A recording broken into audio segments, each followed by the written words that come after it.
Bonjour les parents, aujourd'hui nous sommes samedi 4 avril. Avril, je vous rappelle, c'est sans doute le mois, c'est pas sûr, de la déesse Aphrodite chez les Grecs, la déesse de la beauté et de l'amour.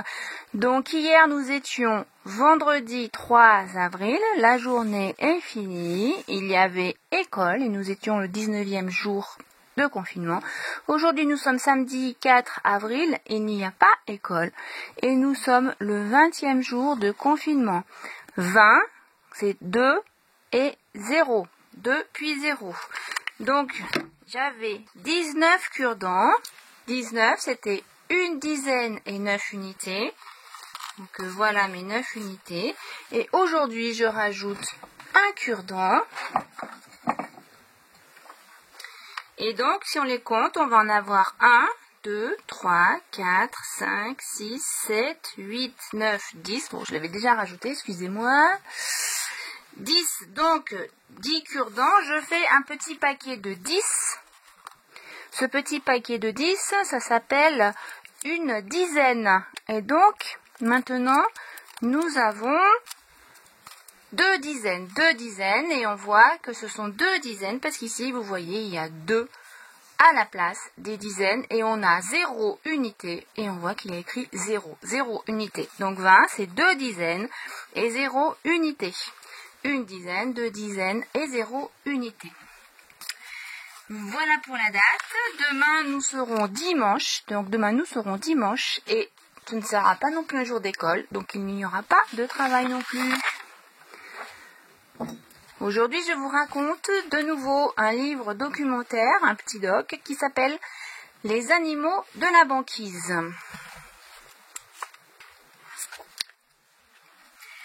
Les hommes ne peuvent pas vivre au pôle sud. C'est l'endroit le plus froid de notre planète.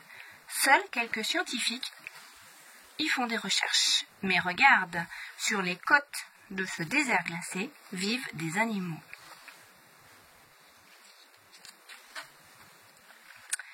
Voici des manchots empereurs.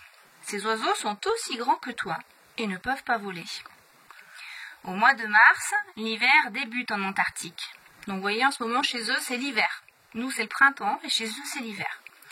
Les manchots rejoignent leur colonie en se dandinant sur la banquise. Les femelles pondront leurs œufs là où la glace est très solide.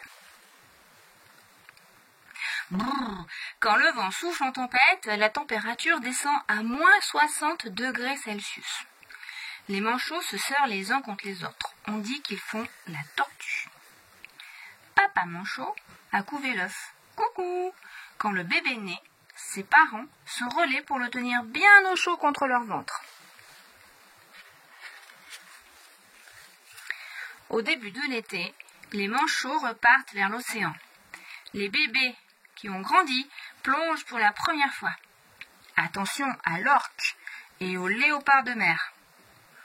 Les éléphants de mer mâles soufflent dans leur trompe et se battent. Le vainqueur fera un petit à plusieurs femelles.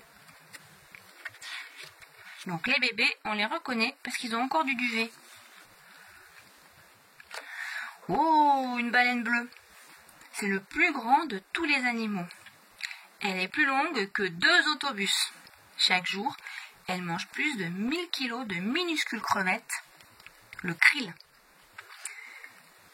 Alors vous vous rappelez dans Bonjour Monsieur Lapin, la baleine, on dit qu'elle mangeait du plancton. Et bien le plancton et le krill c'est pareil, mais il y a 2 sortes de plancton. Il y a le plancton végétal et le plancton animal. Et le plancton animal, le krill fait partie du plancton animal. Donc le krill des minuscules crevettes, tout petit. Dans le ciel plane un albatros. Cet oiseau géant vit en mer et ne se pose presque jamais. Il a des ailes tellement grandes que quand il se pose, il a beaucoup de mal à redécoller. Donc il ne se pose presque jamais. Tout blanc, le pétrel des neiges est bien caché sur la glace. En nageant, la baleine fait remonter des poissons à la surface. Les océanites se régalent.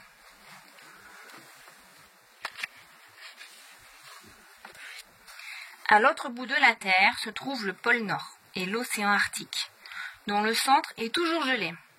C'est l'hiver et il fait tout le temps nuit sur la banquise. L'ours polaire a senti de très loin l'odeur d'un phoque. Quand l'animal vient respirer par un trou, il l'assomme d'un coup de patte. Le renard polaire mange les restes des repas de l'ours. S'il n'y a rien d'autre, il mange même les crottes de l'ours blanc.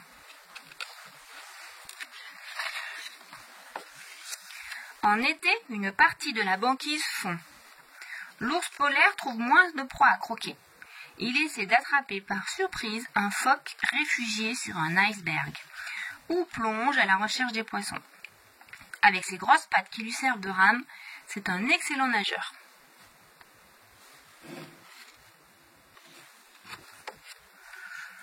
Ces oiseaux noirs et blancs sont de petits pingouins, les guillemots. Bien plus légers que les manchots, ils peuvent voler et pondent sur les falaises des îles. À 3 semaines, les bébés plongent très haut dans la mer. Pouf! Quel saut!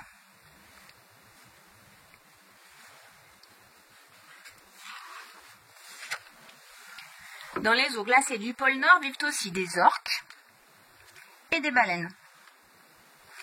Le narwal, à la drôle de dents torsadées, est un cousin du dauphin. Il va très profond pour pêcher des calmars. Entre deux plongées, l'énorme morse se repose sur un bloc de glace.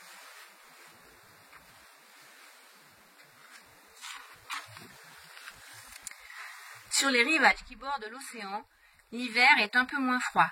Les animaux sont plus nombreux. Qui vit dans la toundra?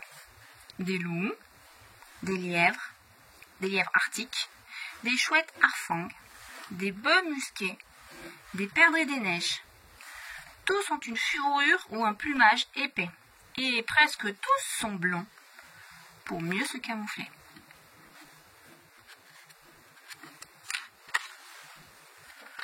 À la belle saison, certains changent de couleur.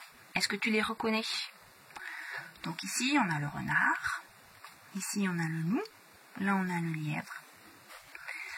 Ici, le sol est toujours gelé, mais de petites plantes arrivent à pousser. Vite!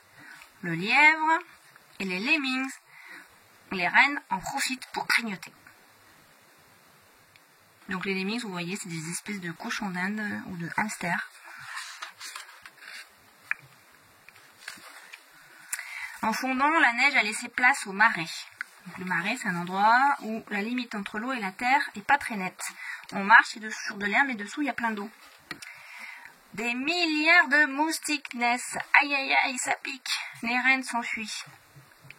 Des oiseaux comme les cygnes et les bécassos arrivent d'Europe ou d'Afrique. Ils viennent se nourrir et nicher. Mais dans 2 mois, ils quitteront l'Arctique. Ce sera déjà la fin de l'été.